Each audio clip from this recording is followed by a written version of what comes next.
Brigada Davao sa kanilang tagapagsalita na si Tim Ortiz hinggil sa kanilang plano para sa sitwasyon. Sinabi nitong unti kanilang tinutugunan ang problema. Samantala, nadatna ng brigada ang ilang residente na nagsasalba ng mga gamit na maaari pa nilang mapakinabangan. Ang dating lupaing kanilang nilalakaran, hindi na madaanan ngayon. Maliban kung sasakay ng bangka o lalangoy. Umaasa na lamang ang mga residente na magbibigyan ito ng agarang atensyon ng pamahalaan upang maibalik ang kanilang kabuhayan, mailayo sila sa panganib. Anong gano'n kung hindi kaya sa munisipyo, bisag sa province ni Lubisod ang province, unta, pakita sa nasyonal ng Tanang balita. Lubisod yun ang TV. Jollibee Burger Steaks are free. Sa sauce sarap with more sauce, egg, and fries. Naguna ra kong kaon guys, kaya di sila magkaon. Nya pa daw sila. Una lang ko kahit hugas pa ko.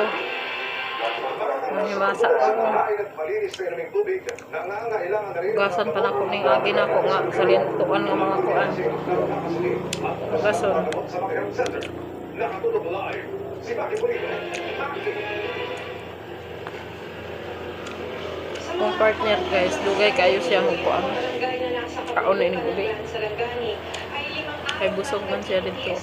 Matimo man na siya. Diarrhea o LPM dahil sa maruming tubig.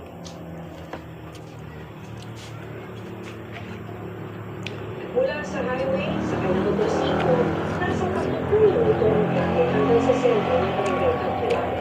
4 na kilo ang tatawirin bago makarating dito. Sa drone footage, makikita ang lawak ng pinabunan ng buong lupa sa dalawang turok ng barangay. Akala namin na hindi kami maapektahan kasi po dun sa amin yung mga after Wala man hindi mahurot na akong kanon. nakita na po namin yung bundok bumuho. 3 residente yung natabunan ng lupa ng bumuho.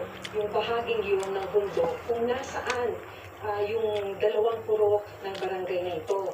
Pero parang nawawalan na sila ng pag-asa na ma-recover pa yung labi ng mga natabunan ng landslide dahil sa kawalan ng special equipment. Asawa ni Romel, isa sa napakul sa bumuhong lupa. Sa kalaan sa yuta niya,